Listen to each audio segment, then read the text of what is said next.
Greetings, everyone, and happy Wednesday. I wanted to go over this week's announcements and reminders. Thank y'all for being patient with me this week. I am out of town at a conference, so it has been crazy. So the first thing I want to go over is our discussion board. So this is the last video discussion board. Okay, this is the last interactive discussion board. There will be one or two more discussion boards this semester, just to kind of close out the semester, tie up some loose ends in terms of your readings. But this is the last one, and so the video was due by today, 11/1, and the written responses are due by Saturday the 4th. Also, APA Quiz 7. So there's been delay in getting the quiz to you all. It'll be available tomorrow. Okay, I'm working on that. And the TA is working on typing it all up and getting it ready to be posted. And so there's going to be a delay in terms of the due date. I'm going to push that back until the 5th by 11:59, which is Sunday, and then it will be available in the week 11 folder, which means that APA Quiz 8 will be moved to week 12. Okay, so 7 is this week, and Quiz 8 will be next week, week 12. So LR assignment 6 is due on the 4th. Okay, and this is where you're going to prepare an introduction of the research design that will guide your study. Okay, so previously what you all have talked about is your methodological framework, and so that framework is, what are the theories or the methodological theories that inform how you will conduct your study. So for a qualitative study, there are many methodological frameworks that you can utilize. It just depends on the type of study that you're conducting. And for mixed method studies, there are a few as well. And so those are mentioned. There are some examples that are mentioned with the assignment.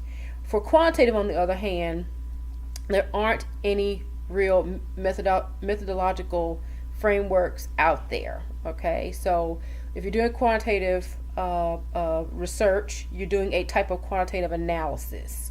And so there isn't any particular framework that's guiding how you conduct the study.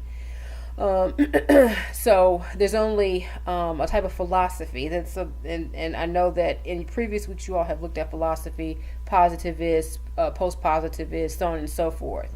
And so quantitative work is typically tied to a positivist research philosophy, and so that's a philosophy. Then when it comes to a methodological framework, there really isn't one for quantitative research. However, there are a few that you can select from if you're doing qualitative.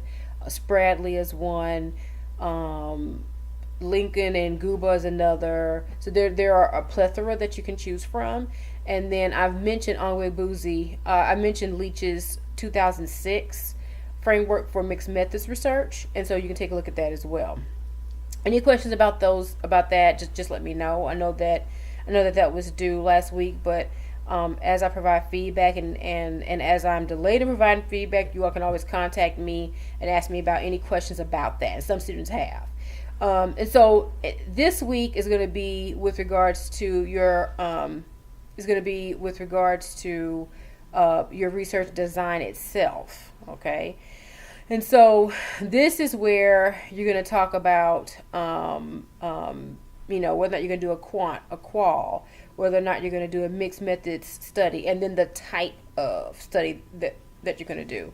If you're doing a mixed method study, are you doing a qualitative leading study, or a mixed method study where you're emphasizing quant? If you're doing a qualitative study, what type of study you're doing? Are you doing a self study, or are you doing a phenomenological study? So that's where you have to get into the nuts and bolts of what you're doing and make sure that you provide citations and sources to not only justify your decisions, but also to explain why you chose that research design as the most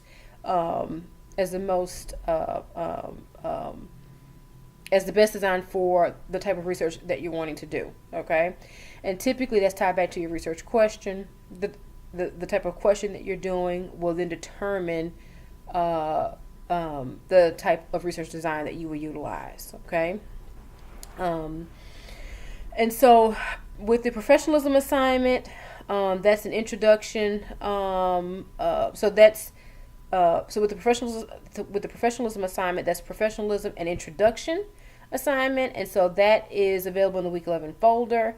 And then also rubrics and information for LR7, okay, as well as the CITI training, which is for cohort 3 only, because cohort 2 has already done the CITI training, and then the IRB application for cohort 2. All of those can be found in the week 11 folder. And so for cohort 2, as you are, kind of nearing the end of developing your first draft of your literature review, and the beginnings of your chapter 3, I know some of you all will be ready to defend your candidacy pretty soon, and so in doing so, you have we myself, Dr. White and Dr. Hutchison, want you to be at a point where you're ready to submit your IRB application, or at least have some idea of what that is like. And I know that when you took the Action Research course that you had a first attempt at doing that, but now that you're a year out, you're further along in terms of what you want to research. You have a better idea about what you want to do with your research. And so we want you to really take a deep dive look at the IRB application, okay? And this will help you, at least it should help you, as you're developing your chapter 3, so that way you'll be ready for your proposal defense. The word collection notebook. So continue to capture that information to make sure that you're enhancing your writing, and remember that will be due at the end of the semester. And then the reading for this week is chapters 8 and 9 of Johnson and Christensen. Those should be available in the week 11 folder for you all. If you have any questions at all, make sure that you email me, Skype me, Google Hangouts, and I will connect with you as soon as I possibly can. Okay? All right. Thanks so much. Have a great rest of the week, and I'll talk with you soon.